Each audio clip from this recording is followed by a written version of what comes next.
بسم الله الرحمن الرحيم. والصلاة والسلام على من لا نبي بعده.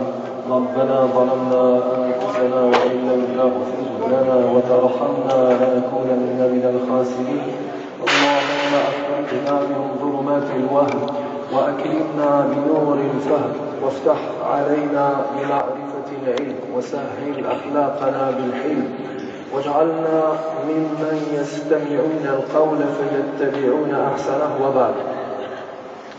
Ceci est la 6e leçon d'une série de cours que nous donnons depuis quelques semaines dans cette mosquée concernant le droit musulman et plus précisément l'étude des 4 écoles de droit sunnite. Je voulais vous parler aujourd'hui d'un sujet important, d'un sujet qui nous concerne, sur lequel on est souvent questionné. On me pose souvent des questions sur ce chapitre, c'est celui de l'ijtihad, de l'interprétation des textes. Alors nous allons essayer de faire le tour de l'essentiel à savoir sur cette question. Tout cela, évidemment, en 40 minutes, ça risque d'être un peu difficile. Mais bon, on va essayer de faire ce que l'on peut. Tout d'abord, l'ijtihad, c'est quoi? Donnons une définition acceptable de ce que c'est que l'ijtihad. L'ijtihad, comme son nom l'indique, en arabe, désigne l'effort que l'on fournit en direction de, l'effort fourni en vue de. Mais ici, plus précisément, l'ijtihad concerne donc l'effort fourni par le docteur de la loi visant à pénétrer le sens intime du Coran et de la Sunna. Afin de faire quoi? Afin de puiser les lois qui s'y trouvent, afin d'extraire la loi des textes donc du Coran et de la Sunna. Vous me suivez jusqu'alors? Un problème, cette définition, elle vous dit? Bon, donc je répète, il s'agit de l'effort que fournit le mujtahid, donc le docteur de la loi, habilité à exercer l'ijtihad, visant à comprendre, à pénétrer le sens intime, le sens profond des textes que sont le Coran et la Sunna, et évidemment en extraire les lois qui en découlent. Quel est le statut légal de l'ijtihad? Quel est le hukm shara'i de l'ijtihad? Est-ce que l'ijtihad, en d'autres termes, est obligatoire? Est-ce que l'ijtihad s'impose à tout un chacun? Est-ce que tout musulman est tenu obligatoirement de faire œuvre d'interprétation? Oui ou non? Évidemment, non. Tout musulman n'est pas habilité à interpréter la loi. Alors vous me direz, c'est injuste. Vous savez qu'aujourd'hui, les gens ont des aspirations égalitaires. Il faut que tout le monde soit à pied d'égalité. Homme, femme, grand, petit, intelligent, moins intelligent. Eh bien, je suis désolé de vous le dire, mes frères, tout le monde n'est pas habilité à exercer et à pratiquer l'ijtihad. Il ne suffit pas d'avoir donc le Coran dans la main droite, la Sunna dans la main gauche, pour pouvoir pratiquer cet effort d'interprétation des textes. Mais il faut un certain nombre de conditions qui s'imposent et sans lesquelles l'ijtihad n'est pas permis. Une chose donc, c'est que l'ijtihad est une obligation dont le caractère est collectif et non individuel. Qu'est-ce que ça veut dire, ça? Ça veut dire que dès lors qu'un certain nombre de musulmans prennent sur eux, prennent la responsabilité d'assumer cette charge, eh bien cette charge cesse de peser sur les autres membres de la communauté. Mais attention, si par contre personne n'assume cette charge, alors il va sentir que la communauté est en danger et qu'elle est fautive collectivement et qu'elle est fautive collectivement. C'est ce que je dis ici dans mon livre. Dès lors que certains membres de la communauté se chargent de l'ijtihad et travaillent à en remplir les conditions, cette obligation cesse de peser sur les autres membres de la communauté. Si par contre cette obligation a été délaissée pendant une génération, cette génération est collectivement responsable devant Dieu de cela et commet clairement un péché. Enfin, sans dire qu'elle se trouve dans un grave danger. Pourquoi elle se trouve en danger? Mais parce que plus personne n'est capable de produire du fiqh. Or, vous savez bien que chaque jour, à chaque seconde, à chaque heure, à chaque minute, il y a des questions qui se posent et qui demandent une solution, qui exigent une solution, qui se trouve implicitement dans les textes. Il n'est pas permis de laisser les musulmans sans réponse face à ces questions qui se posent. Dans tous les domaines, dans le domaine des transactions commerciales, dans le domaine d'accord, du statut personnel et autres, dans le domaine de la politique internationale. Il faut que parmi nous, il y ait des gens qui assument cette charge. Vous voyez donc la gravité de la question. Shahrastani, l'imam Shahrastani dit à ce propos les prescriptions légales, les prescriptions légales qui tiennent au consensus des docteurs de la loi sont le résultat nécessaire des efforts déployés par ces mêmes docteurs. Si bien qu'elles sont par rapport à ces docteurs comme l'effet par rapport à la cause. Bon bref, si la cause qui est l'effort des docteurs n'existe plus, les prescriptions légales qui en résultent seront elles-mêmes délaissées. Je veux dire, si les musulmans délaissent l'ijtihad, alors ce sont les prescriptions légales qui, derrière, sont délaissées. Et alors, c'est la loi de Dieu en entier qui est laissée pour compte. Vous voyez un peu la gravité de la chose. On s'est compris? Eh bien, tant mieux. Je passe à la suite. Et je vous pose cette question. Quelles sont donc les conditions requises? Vous m'avez dit à l'instant que pour être mujtahid, il fallait remplir un certain nombre de conditions. Pour être docteur, interprète de la loi, il faut remplir des conditions. Quelles sont-elles? Quelles sont-elles? Tout d'abord, il faut, pour pratiquer l'ijtihad, savoir le Coran et la Sunna. Oui, mais est-ce qu'il faut connaître le Coran et la Sunna par cœur? Tout d'abord, est-ce que c'est possible? Le Coran, oui. Mais la Sunna, dites-moi, est-ce qu'on peut en faire le tour? Est-ce que les compagnons eux-mêmes en ont fait le tour? Non, c'est ce qui fait dire d'ailleurs à l'imam Shafi'i que la Sunna est contenue par l'ensemble des compagnons. Mais les compagnons pris individuellement n'ont pas recueilli toute la Sunna. Par contre, ne me faites pas dire ce que je n'ai pas dit. Toute la Sunna a été recueillie par les compagnons, mais de façon collective. C'est important parce qu'aujourd'hui, vous savez qu'il y a des gens qui critiquent la Sunna, qui critiquent les textes issus de la tradition prophétique. Je vous mets en garde contre ces gens, ils sont nombreux. On voit qu'aujourd'hui, c'est le Sahih d'Al-Bukhari qui est critiqué de la part de gens mal intentionnés, qu'on pousse à aller toujours plus loin.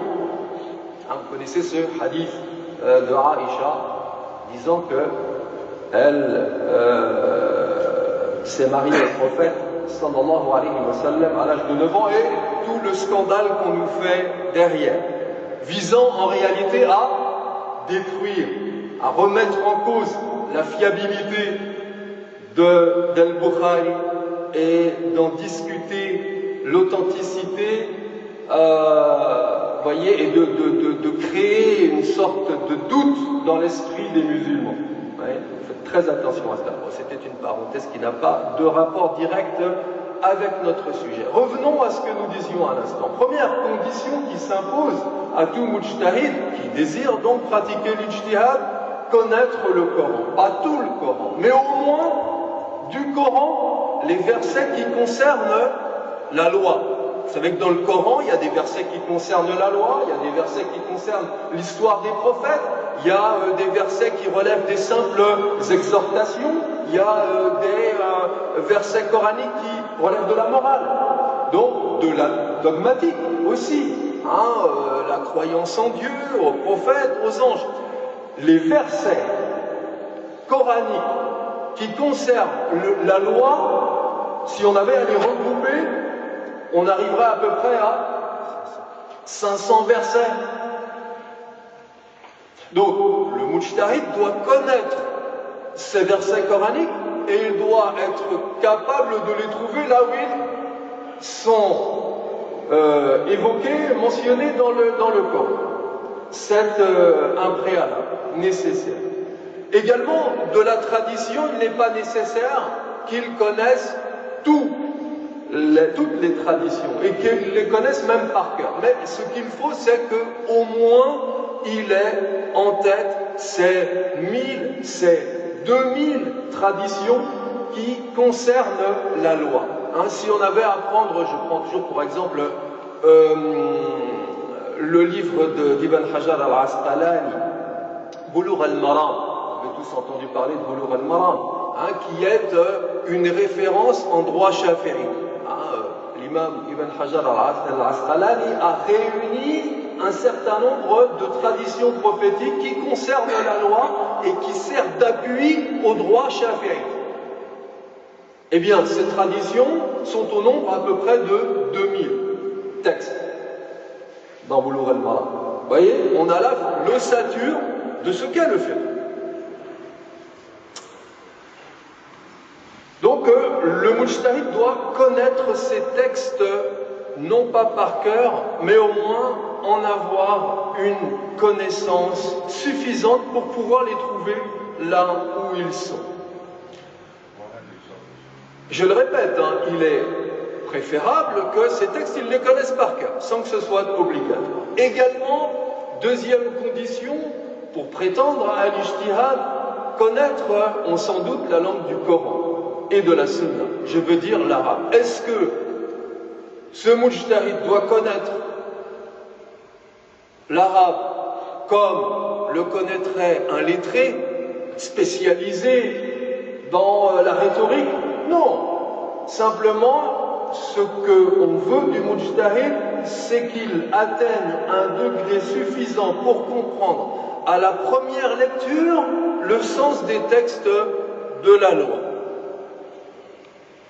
D'accord? Donc dans les universités classiques, c'est ce qu'on fait. On apprend les grands textes d'Ibn Hisham, Fath al-Nadar, ensuite on passe au Mughni al-Labib, etc., de sorte qu'on ait une connaissance suffisante grammaticale pour pouvoir saisir le sens du Coran et de la Sunna. Donc il devra s'être rendu maître de tout cela. On ne demande pas à un mujtahid d'être un Sibawayh, on ne demande pas non plus à un mujtahid d'être un Barrad. Voilà, chacun sa spécialité. Mais doit avoir une connaissance suffisante de la langue du Coran et de la Sunna. Plus compliqué maintenant. Plus compliqué. Le mujtahid, s'il prétend à l'ijtihad, doit connaître les règles des fondements du droit, ou encore les règles des usul al-fiqh. Il doit savoir faire la différence entre al-'am, al-khas, al-mutlaq, al-muqayyad, al-mujmal, al-mubayyan, al-muhkam, al-mufassal.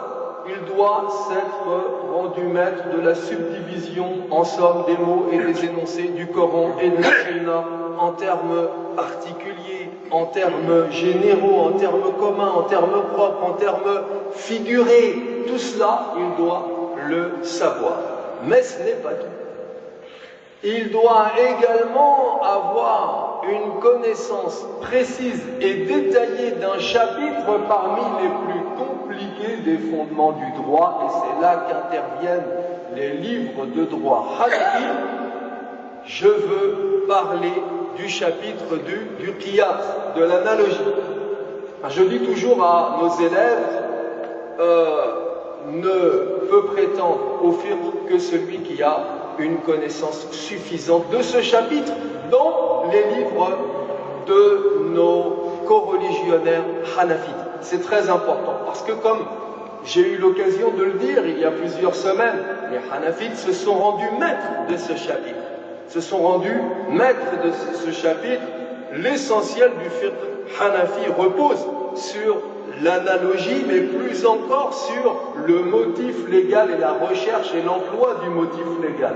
Al-illa, par exemple, l'ébriété concernant l'interdiction de l'alcool. Vous savez que dans le Coran, il est dit que l'alcool est interdit et que le prophète sallallahu alayhi wa sallam a expliqué la raison de cette interdiction. La raison, le motif légal qui justifie le hukm, qui justifie le précepte, qui justifie l'interdiction.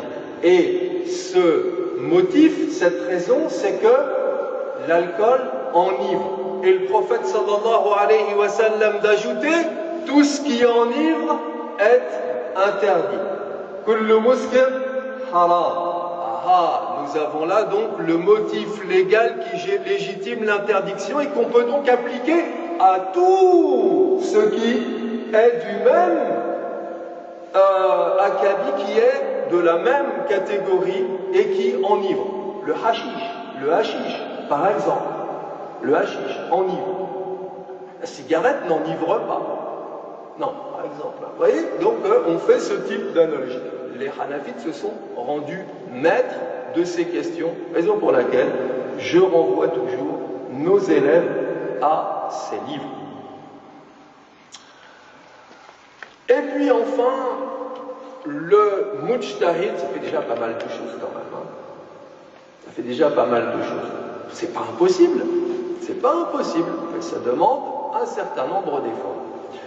Également, le mujtahid doit connaître la qualité des garants qui rapportent la sunna. Ça vous dit rien, ça? La qualité des garants qui rapportent la sunna. Oui, vous savez que le hadith sahih, par exemple, vous lisez, c'est quoi un hadith sahih?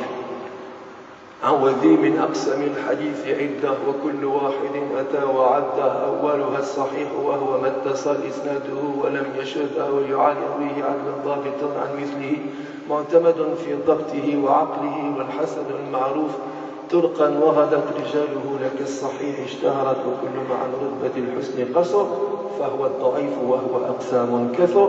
Ce sont des vers qui vous expliquent un peu ce que sont ces hadiths qu'on peut diviser en sahih, hasan et da'if.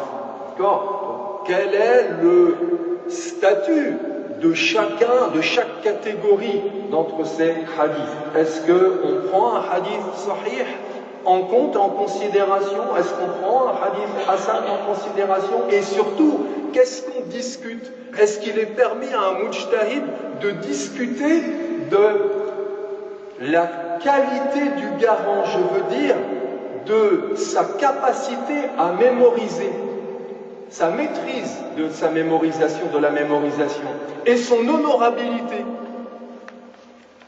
Toutes ces questions-là, le mujtahid peut et doit, d'accord, les prendre en considération et donc les étudier. À moins que le mujtahid, par fainéantise, eh bien, se reporte sur le Sahih de Bukhari, le Sahih de Muslim. Pourquoi est-ce que le Bukhari, l'imam al-Bukhari, pourquoi est-ce que l'imam Muslim ont recueilli, ont compilé ces hadiths? Mais tout simplement pour nous éviter à nous de faire cet effort après coup. Voilà la raison pour laquelle nos premiers imams ont fait ce travail de compilation. C'est pour nous éviter d'avoir à recourir aux mêmes chaînes de transmetteurs qu'ils ont patiemment réunis, étudiés, examinés. Ce travail a été fait.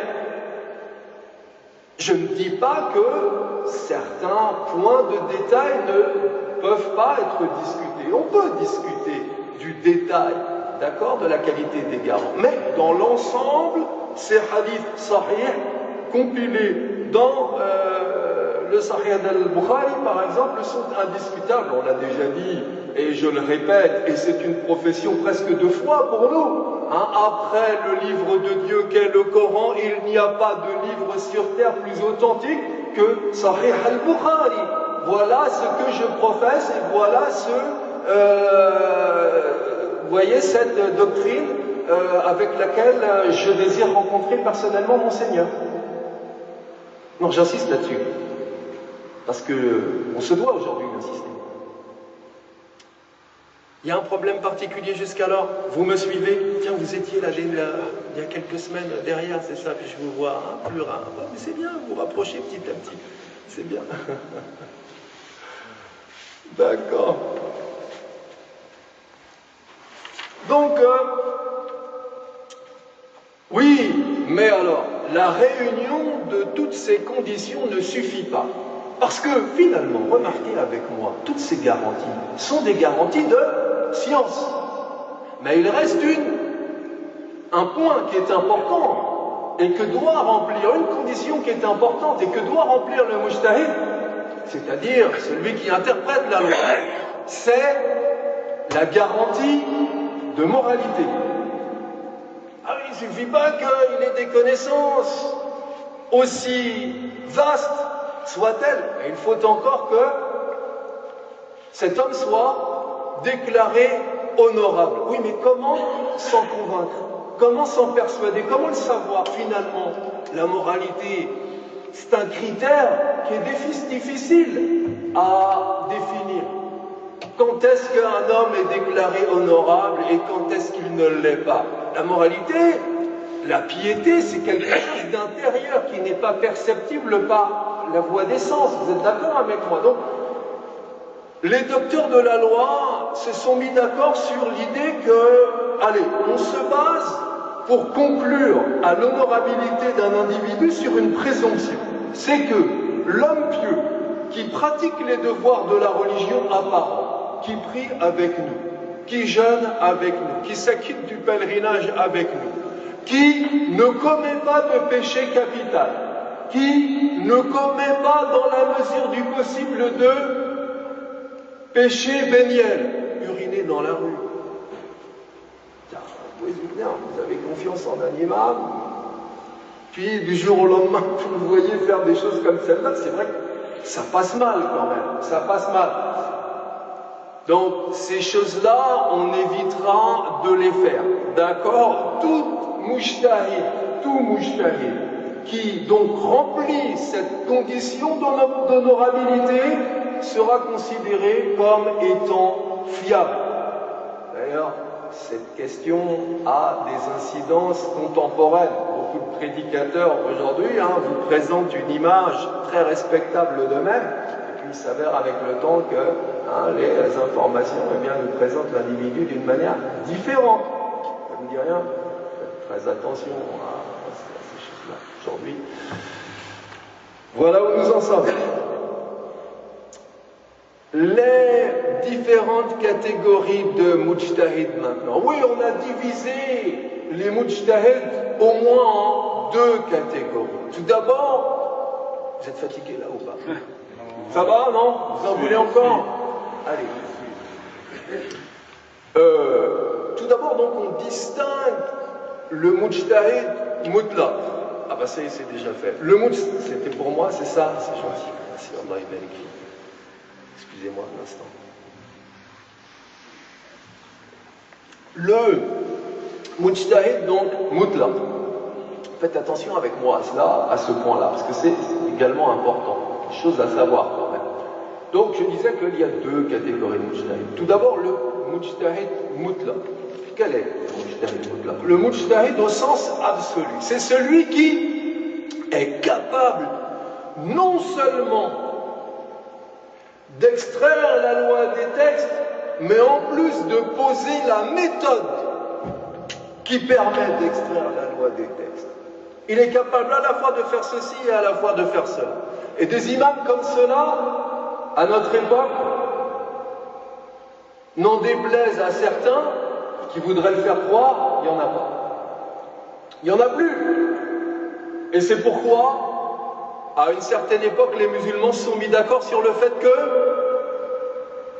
à partir d'aujourd'hui, nous mettons notre confiance dans 4 imams, ou plutôt 4 méthodes derrière les imams, puisque ces imams, nous ne les suivons pas parce qu'ils s'appellent l'imam Shafi'i, nous ne les suivons pas parce qu'ils s'appellent l'imam Abu Hanifa, nous ne les suivons pas parce qu'ils s'appellent l'imam Malik, nous ne les suivons pas parce qu'ils s'appellent l'imam Ahmad, mais nous les suivons parce que ces hommes ont posé une méthode qui a été reconnue et adoptée par l'unanimité des musulmans. Et c'est cela, Ahlus Sunnah wal Jama'a. C'est cet accord qui a eu lieu à une certaine époque sur cette question. Et qui fait que désormais on peut avoir entièrement confiance en ces 4 méthodes qui diffèrent sensiblement les unes des autres, soit dit en passant. On n'avait pas il y a quelques semaines fait le détail de ce que sont les fondements du droit malikite. On avait parlé d'al-istislah, on avait parlé d'al-istishab, on avait parlé d'Amal Ahl al-Madina, d'Ijma' Ahl al-Madina. On a parlé de toutes ces choses-là. Voyez donc que, bref, pour revenir à notre mujtahid mutlaq, ce mujtahid donc est celui qui est capable non seulement d'extraire la loi des textes, mais en plus de poser les principes directeurs qui permettent d'extraire cette loi. Alors, je le redis une seconde fois si je ne l'ai pas déjà dit, ceci ne veut pas dire qu'à l'époque de ces 4 imams, il n'y ait pas eu d'autres imams. L'imam al-Thawri, l'imam al-Awza'i, l'imam al-Tabari, une multitude d'imams qui eux aussi étaient mujtahid. Mais quelle est la raison pour laquelle l'ijtihad de ces imams s'est perdu? Ce sont malheureusement leurs disciples. Leurs disciples qui n'ont pas fait un effort suffisant pour collecter les informations de ces imams et de les poser en système. Vous voyez à quel point le disciple peut jouer un rôle important dans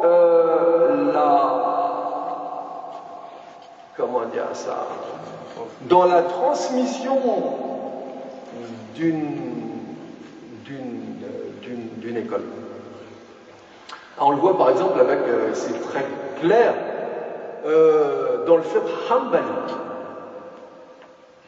Bon, moi je ne vais pas revenir là-dessus, sinon on va se perdre. Deuxième catégorie de mujtahid, qui est d'un degré moindre, le mujtahid muqayyad, comme son nom l'indique, c'est-à-dire le mujtahid au sens relatif du mot. Celui-là, il est capable d'extraire la loi des textes. Il est capable d'extraire la loi des textes. Mais il est incapable de produire une méthode, de produire un système directeur qui suive aux autres. Et à partir de là, celui-là, il lui est demandé de se conformer à la méthode de l'imam qu'il prend pour guide. Et c'est la raison pour laquelle cet imam va faire œuvre d'ijtihad lui aussi. Mais cet ijtihad, cette interprétation des textes, restera dépendante de l'école à laquelle il appartient, puisqu'il se servira de la méthode de l'imam Malik, si par exemple il est malikite. Donc il va prendre de Amal Ahl al-Madina, d'Ijma' Ahl al-Madina, il va prendre de l'Urf, il va prendre de l'Istishab, il va prendre de l'Istislah, il va prendre de tout ça parce que l'imam Malik a posé sa méthode et lui de se dire de cette méthode. Vous me suivez? Je dis ici, le mujtahid au sens relatif du mot, je lis, est celui qui se conforme à la méthode établie par ses chefs d'école. Même Malik, même Shafi'i, même Ahmad, même Abu Hanifa, mais qui, à la lumière de cette méthode, est capable d'extraire le droit pratique des sources premières du droit. En d'autres termes, le mujtahid muqayyad est celui qui est capable de poser des normes juridiques selon les directives d'une école donnée, d'établir des règles pour les cas nouveaux, mais est incapable de produire une méthode spécifique. Alors, attention, on n'est pas toujours d'accord sur cette division. Je veux dire, vous trouverez par exemple dans les livres de droit ou de fondement du droit shafi'ite qu'au lieu de 2 divisions, 2 catégories de mujtahid, on en trouve au moins 3. J'entre dans le détail ou pas? Ça vous intéresse ou ça ne vous intéresse pas? Ça vous intéresse? Alors allons-y, mais vous n'êtes pas shafi'ite. Allez, c'est pas grave. D'accord, et alors prenons. Oui, chez les shafi'ites, on divise les mujtahid en réalité en 3. Donc, toujours affaire de degrés. La priorité demeure au mujtahid mutlaq, dont on a parlé, celui qui est capable non seulement d'extraire le droit pratique, mais également de poser la méthode.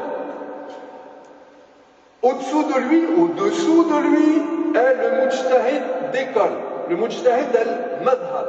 Celui-là, qu'est-ce qu'il fait? Quel est son travail? Quelle est sa fonction?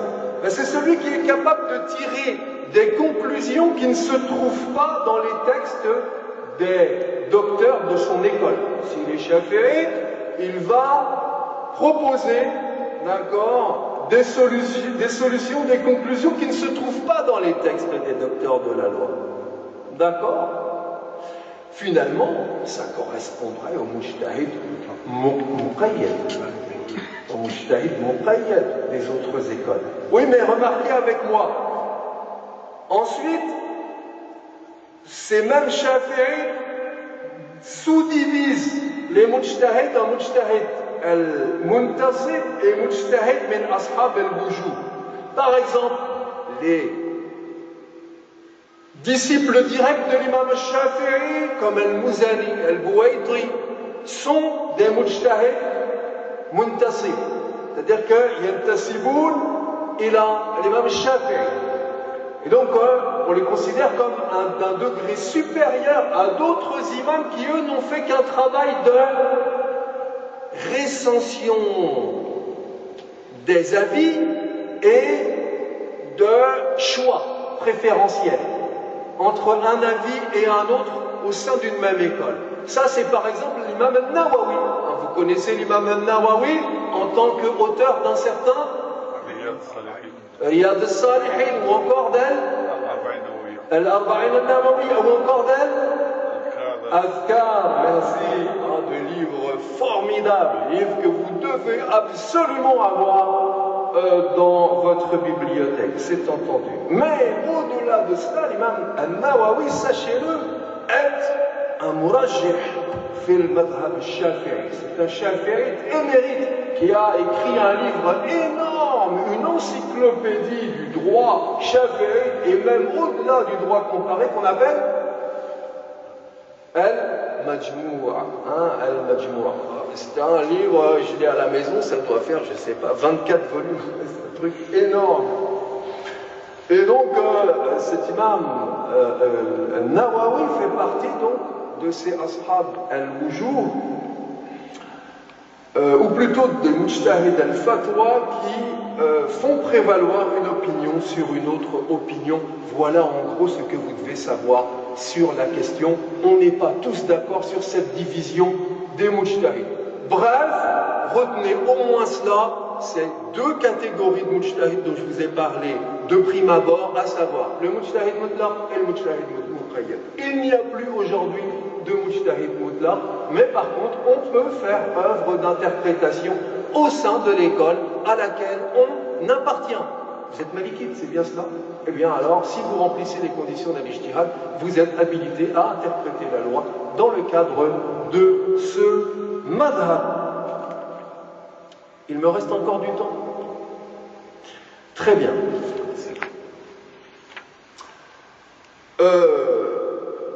Oui.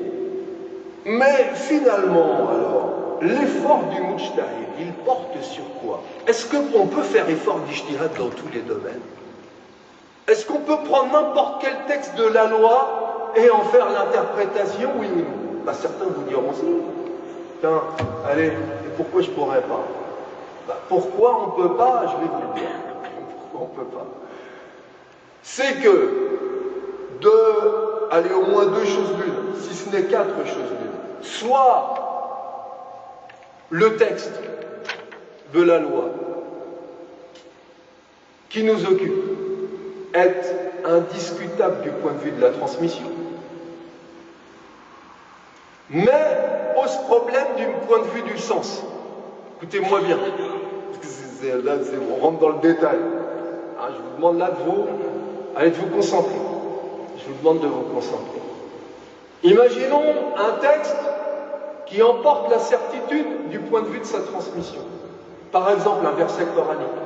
Il ne nous a pas été rapporté par des voies multiples, ininterrompues, convergentes, en sorte qu'il ne soit pas possible de discuter de la transmission. Est-ce qu'on peut discuter, dire d'un verset coranique qu'il est sahih, d'un autre qu'il est hasan et d'un troisième qu'il est da'if? On ne peut pas. Donc on voit bien que le Coran est indiscutable du point de vue de sa transmission. Il nous a été transmis par une masse de gens, d'après une masse de gens, d'après une masse de gens, jusqu'à sa source, à savoir le prophète Muhammad sallallahu alayhi wa sallam. Donc imaginons un texte de ce genre, mais qui pose problème du point de vue du sens. Je vous donne un exemple. وَالْمُطَلَّقَاتُ يَتَرَبَّصْنَ بِأَنفُسِهِنَّ ثَلَاثَةَ قُرُوءٍ. Donc, en traduction française, les femmes répudiées observeront un délai de continence de 3 qurus. Avant de pouvoir se remarier, il va falloir qu'elles observent ce délai de continence, ou encore délai de viduité, comme certains ont dit. Bref, c'est quoi ce délai de viduité? C'est un délai de 3 qurus. Qurus, qu'est-ce que c'est? De deux choses l'une. Soit on dit que qurus signifie les périodes menstruelles, donc 3 périodes menstruelles, soit on part du principe, au contraire, que le terme qurus désigne les périodes intermenstruelles, où la femme est en état de pureté, parce que ce terme qurus en arabe désigne à la fois ceci et à la fois cela. C'est un terme polysémique. Ça pose problème alors. Donc on voit bien que si ce verset coranique est indiscutable du point de vue de sa transmission, il est discutable du point de vue du sens. Et là, peut porter l'effort du mujtahid. Il ne va pas discuter de sa transmission, ce verset coranique, mais il va en discuter la signification. Et il va pouvoir interpréter à l'aide d'autres textes qui se trouvent ailleurs, ou même de la poésie arabe, anté-islamique, en disant oui, mais les Arabes anciennement utilisaient le terme qurus en voulant dire les périodes intermenstruelles. J'en ai pour preuve telle poésie où on trouve, je ne sais pas moi, d'accord, nous dire telle parole. Vous suivez? C'est pas Ibn Abbas qui disait ça, que la poésie anté-islamique est une façon est un outil qui permet de comprendre le Coran. Et pourquoi je vous parle de ça? Enfin, vous m'avez compris, donc l'effort de l'ijtihad concernant ce type de texte portera sur non pas la transmission, mais sur le sens, qu'on pourra discuter. Deuxième cas, imaginons un énoncé qui pose problème du point de vue de la transmission, mais qui est indiscutable du point de vue du sens. Je vous donne un exemple. Al-Bukhari rapporte d'après Abu Sa'id. Abu Sa'id Al-Khudri, merci. Al-Bukhari rapporte d'après Abu Sa'id que le prophète sallallahu alayhi wa sallam a dit: pour moins de 5 chameaux, il n'y a pas d'aumône légale. Donc la quotité légale minimum pour être assujetti à l'aumône légale, c'est 5 chameaux. En deçà, il n'y a pas d'obligation. On n'est pas imposable, en d'autres termes. Bon, c'est quoi le problème? Le problème, c'est que ce texte est ahad. Oui, il se trouve fil Bukhari. Oui, il est sahih. Mais sahih, ça veut dire quoi? Ça veut dire que les garants sont honorables. Ça veut dire que les garants mémorisent leurs textes et sont capables de les ressortir à tout moment. Voilà ce que ça veut dire. Ça veut dire également que la chaîne de transmission est ininterrompue de sa source jusqu'à nous. C'est ça que ça veut dire aussi. Mais, par contre, attention, ça ne dit pas que ce texte ait été rapporté par une masse de gens, d'après une masse de gens, d'après une masse de gens, en sorte qu'il ne soit pas possible qu'il y ait le moindre doute sur le contenu du hadith. Je veux dire, le hadith ahad admet la possibilité d'erreur. Être sahih, ça ne veut pas dire pour ça que le texte est mutawatir. On peut très bien trouver un texte, et l'essentiel des textes qu'on trouve dans la sunna est de ce genre, est ahad, c'est-à-dire n'a pas été rapporté par une voie, par des voies multiples, convergentes et ininterrompues. Vous me suivez?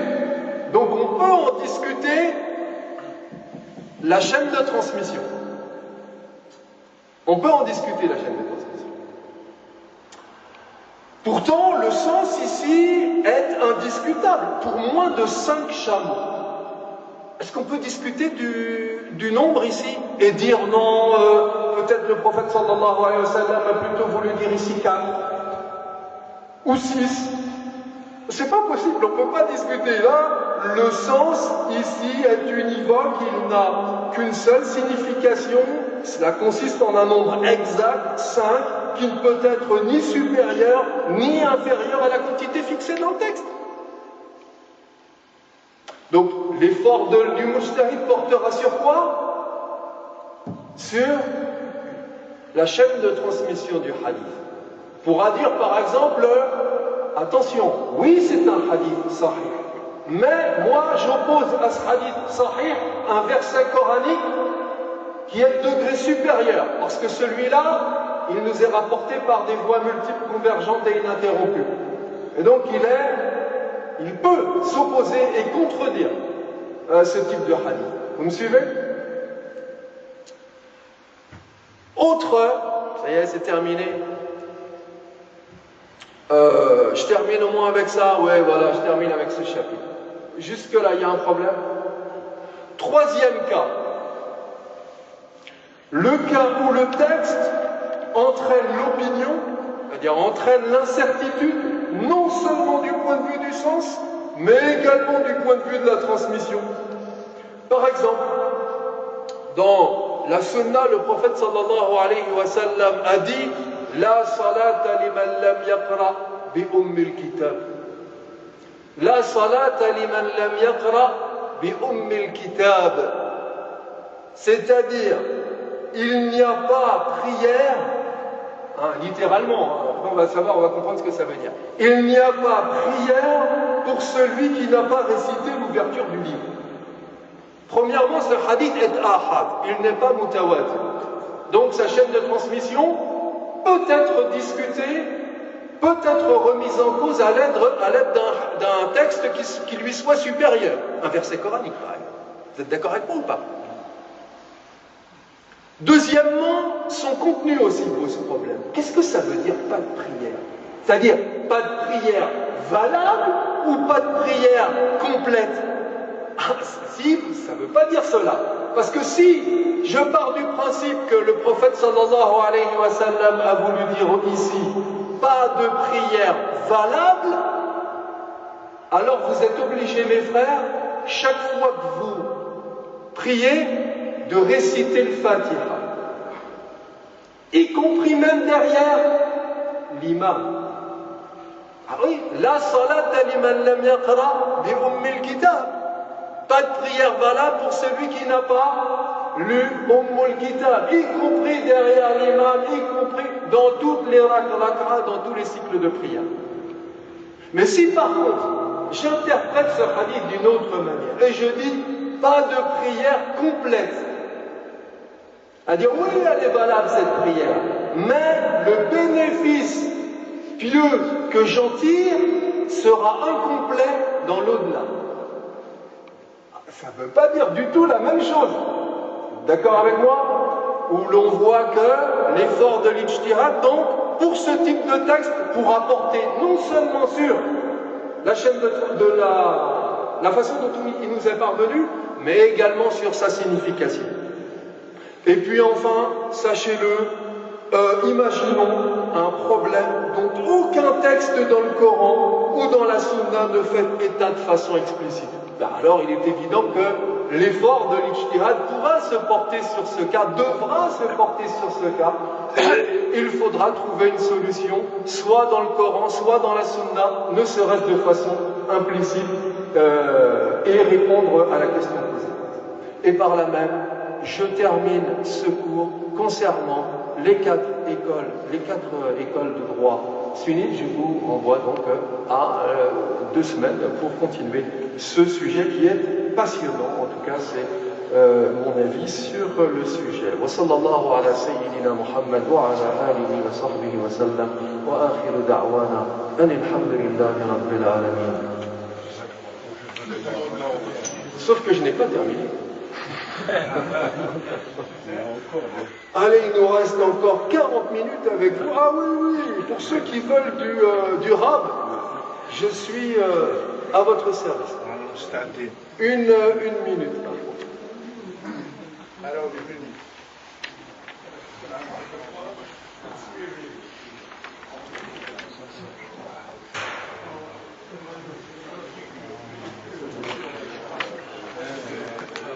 On est vieux, on est bien mal soulevé, hein.